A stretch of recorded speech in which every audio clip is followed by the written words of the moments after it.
Assalamualaikum warahmatullahi wabarakatuh. Halo semuanya. Kami dari kelompok 5 Pancasila Prodi Manajemen Perhotelan UNER akan menjelaskan materi tentang peran penting Pancasila dalam kehidupan beretika. Sebelum masuk ke materi, yuk kita perkenalan terlebih dulu. Yang pertama dari tim poster yang terdiri dari Anggita dan Bagas yang bertugas untuk membuat poster. Yang kedua dari tim makalah yang terdiri dari Anggi dan Feren yang bertugas membuat makalah. Dan yang terakhir dari tim video yang terdiri dari Tarista dan saya yang bertugas membuat video. Materi pertama yaitu definisi etika. Etika adalah suatu norma atau aturan yang dipakai sebagai pedoman dalam berperilaku di masyarakat bagi seseorang terkait dengan sifat baik dan buruk. Bisa juga diartikan sebagai suatu ilmu tentang kesusilaan dan perilaku manusia di dalam pergaulannya dengan sesama yang menyangkut prinsip dan aturan tentang tingkah laku yang benar. Nah, dengan kata lain, etika adalah kewajiban dan tanggung jawab moral setiap orang dalam berperilaku di masyarakat. Materi kedua yaitu Pancasila sebagai sistem etika.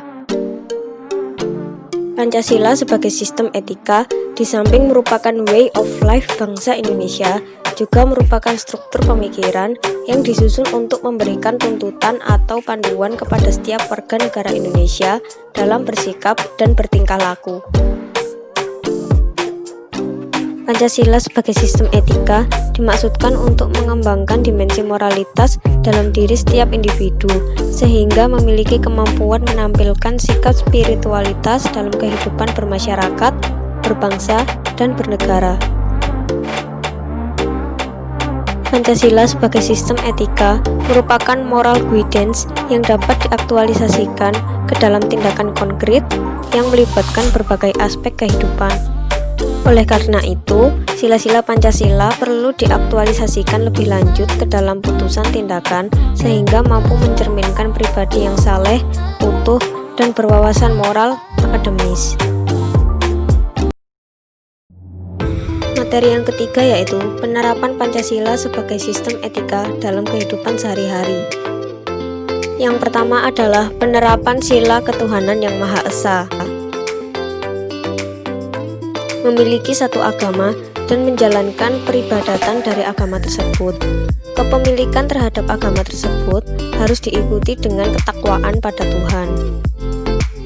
Menjalankan agama dengan tetap memperhatikan kondisi di sekitar dan tidak mengganggu ketertiban dan keamanan di tengah masyarakat.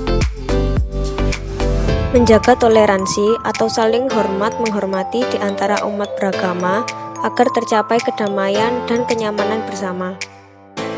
Saling bekerja sama antar umat beragama dalam hal yang bersifat memajukan kepentingan umum, misalnya kerja bakti atau gotong royong di desa. Tidak memaksa seseorang untuk menganut agama tertentu karena sesuai dengan UUD 1945, setiap orang berhak untuk memilih dan memeluk agama sesuai dengan apa yang dikehendakinya. Yang kedua, penerapan sila kemanusiaan yang adil dan beradab. Menghargai perbedaan di tengah masyarakat yang terdiri dari banyak suku, agama, ras, dan adat istiadat. Senantiasa menjaga adab atau kesopanan, kehalusan, dan kebaikan budi pekerti kita dalam berbagai kondisi. Tidak melakukan diskriminasi pada siapapun. Diskriminasi yang dimaksud ialah membeda-bedakan sesama warga negara, baik perbedaan karena tingkat pendidikan, kondisi ekonomi, dan lain sebagainya. Berani untuk menyampaikan kebenaran dan menegur kesalahan seseorang sesuai dengan adab yang berlaku di tengah masyarakat. Menjaga keseimbangan dalam hal pelaksanaan hak dan kewajiban. Yang ketiga, penerapan sila persatuan Indonesia. Cinta terhadap tanah air demi menjaga persatuan dan kesatuan bangsa. Mencintai dan mengonsumsi produk dalam negeri agar perekonomian menjadi lebih maju. Mengutamakan segala kepentingan negara yang dilakukan untuk mewujudkan tujuan pembangunan nasional Indonesia. berusaha untuk menghasilkan prestasi yang dapat membanggakan bangsa Indonesia, baik di tingkat nasional maupun internasional. Meningkatkan kreativitas dan inovasi dari diri sendiri untuk memajukan bangsa Indonesia. Memperluas pergaulan dengan orang-orang baru dari berbagai daerah. Yang keempat, penerapan sila kerakyatan yang dipimpin oleh hikmat atau kebijaksanaan dalam permusyawaratan dan perwakilan. Mengutamakan pengambilan keputusan dengan musyawarah mufakat untuk menyelesaikan setiap permasalahan dalam kehidupan kita, apabila hal tersebut berkenaan dengan kepentingan dua orang atau lebih. Ikut serta dalam pemilihan umum dengan menggunakan hak pilih, serta mengajak orang lain untuk menggunakan hak pilihnya. Mencalonkan diri atau mengajukan seseorang untuk menjabat suatu jabatan tertentu sebagai salah satu perwujudan demokrasi. Tidak melakukan paksaan pada orang lain agar menyetujui apa yang kita katakan atau lakukan. Menghormati hasil musyawarah sekalipun bertentangan dengan pendapat kita dan melaksanakannya dengan sepenuh hati. Mengawasi dan memberikan saran terhadap jalannya penyelenggaraan kedaulatan rakyat yang dilakukan oleh pemerintah. Yang kelima adalah penerapan sila keadilan sosial bagi seluruh rakyat Indonesia. Senantiasa berusaha sebaik mungkin untuk membantu orang-orang yang sedang dilanda kesulitan. Meningkatkan kesadaran sosial dengan mengadakan kegiatan yang membantu sesama seperti bakti sosial, donor darah, konser amal, dan lain sebagainya. Berusaha untuk adil dalam aktivitas apapun yang kita lakukan dan seperti apa saja orang yang kita hadapi.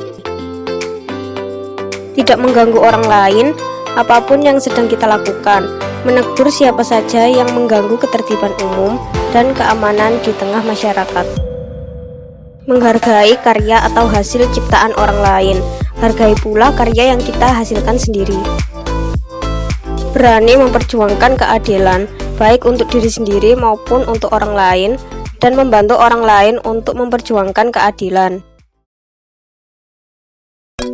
Materi yang keempat yaitu dinamika dan tantangan Pancasila sebagai sistem etika.